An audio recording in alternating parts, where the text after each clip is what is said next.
Shalom. First and foremost, I'm going to give all praises to Yahweh Hashem Yahushua. Double honors to the elders of GMS who rule well, and peace and salutations. Peace and salutations to the Akim on the four corners, but to the truth and sincerity. We're going to go into Ezekiel chapter 38, and I'll start with verse 1. And Yahweh, and the word of Yahweh, Ezekiel 38:1. And the word of Yahweh came unto me, saying, Son of man, set thy face against Gog, the land of Magog, the chief prince of Meshech, Tubal, and prophesy against him. Now Gog, the word Gog, if you go into Hebrew, it means mountain. So the Most High, you know, and also this is talking about Esau. The reason why it's talking about Esau, because if you go into the table of nations of Gentiles, it says by these we're naming Japheth seed. But these are likened to Esau because Esau came and took it over. So because he took over the land, he's now given that title. Now, the person might be saying, okay, there's other nations that took over other lands, so how come they're not named after those lands? What's specific about Esau is when Esau takes over land, a lot of times he takes on your customs. You know, as opposed to other nations, they make you take on their customs. You know, Babylonians, you know, they take you over. They want you to practice their customs, follow their laws, and keep like this. Esau is different. Whether the Egyptians, whether, you know, he take them over, you know, he took on the philosophies and the ways of Egypt, you know, so Esau is different. So this is why Esau specifically gets this title of Japheth for conquering Japheth. Reading verse 2 again, says, Son of man, set thy face against Gog, the land of Magog, the chief prince of Meshech and Tubal, and prophesy against him. And say it, Thus saith Yahweh God, Behold, I am against thee, O Gog, chief prince of Meshech and Tubal.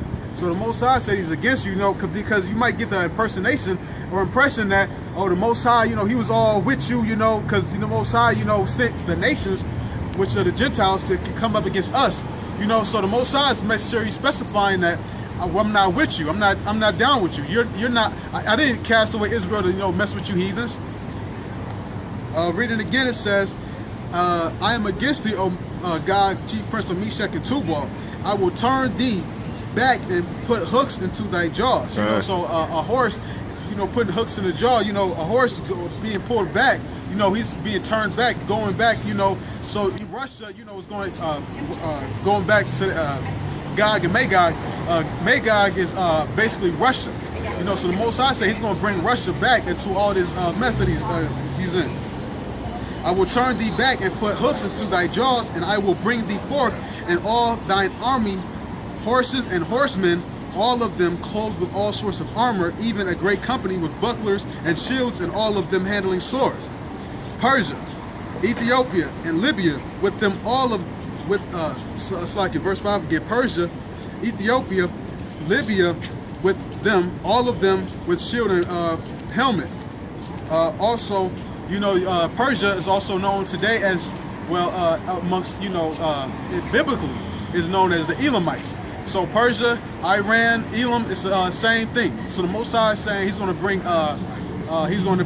Persia into this as well. You know, Persia's going to be with, you know, Magog. Also, it says Ethiopia and Libya with them. You know, so basically, you got what's called like the Arab Spring, basically. And during your Arab Spring, you know, you got all these so-called Arab nations that are all fighting in this, you know, event. You know, Egypt, well, modern day Egypt, shall I say, the actual landmass, Libya as well, and you know, it says Ethiopia. Ethiopia is known as today as your Cushites. Now, also, you got, you know, ancient Babylon, you know, was first inhabited by Nimrod, and Nimrod was a Cushite. You know, so you still got Cushites still all around in that area. It says Persia, Ethiopia, and Libya, with them, all of them with shield and helmet, Gomar and all his bands, the house of Togomar of the north quarters. So up north, you know, so you got Russia and all his bands and many people with thee.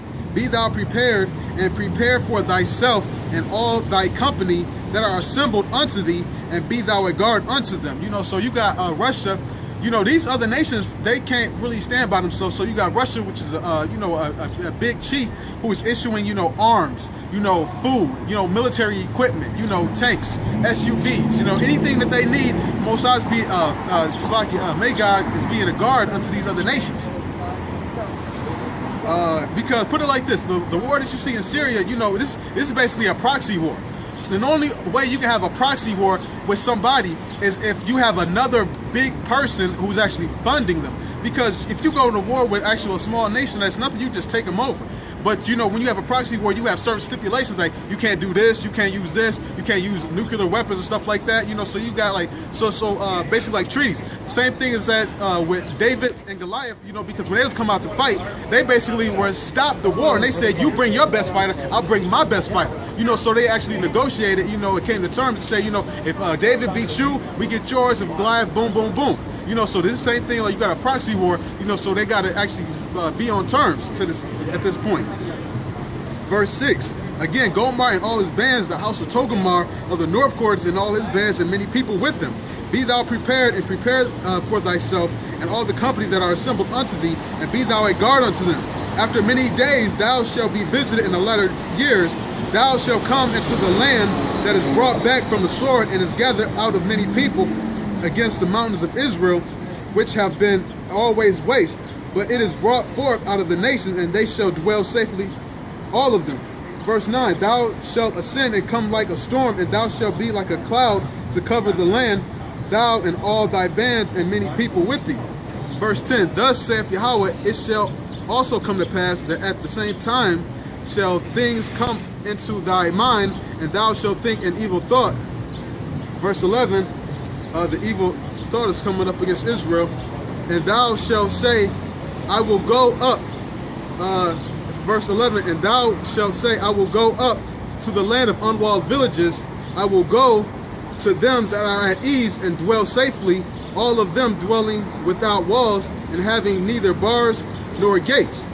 The land of unwalled villages, you know, is also known as America. You know, and where did so-called Israel come be taken to captivity? Over here in America. And so this is basically talking about, well, Japheth is spoken about, you know, as Esau in this specific verse. You know, Gomer, you know, that's likened unto Esau. So this is basically talking about, you know, so-called Russia in this chapter. And on that note, I want to say death to America, going back young. So